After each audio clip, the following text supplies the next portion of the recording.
Alright, YouTube, today's gonna be a little bit of an HVAC tour of my cousin's house.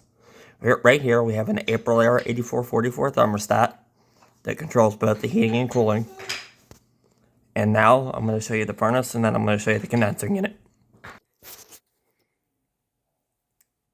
And here is the American Standard 90% gas furnace. This is a high efficiency gas furnace, as you can see. It has the PVC venting. If you had an 80% furnace, it would have one stainless steel vent coming up the top of the furnace. The 90% will always have PVC venting.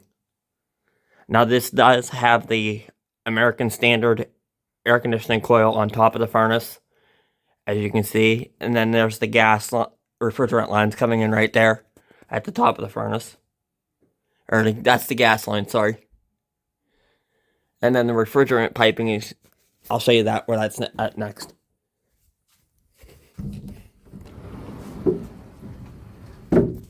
And you can see there's the refrigerant lines right here in the back. Going to that's coming from the condensing unit. Over here, as you can see.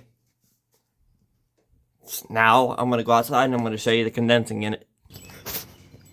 Alright everybody, here's the finale of the video. As you can see right here, we have an American Standard condensing unit. This, I believe, is 3 ton. Let me look for sure. I can get the data sticker on. As you can see, this is a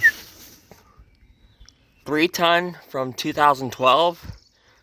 So, and I do believe this unit has an LG scroll compressor in it, or an LG compressor of some sort. This is known as their B model system. As you can see, I'll show you the compressor there, you'll be able to see it.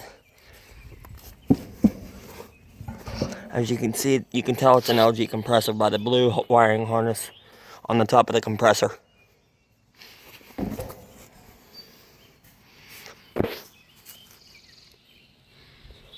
And this does have a spine fin coil, and I hope you enjoy the video. Again, this is a video of my cousin's HVAC system.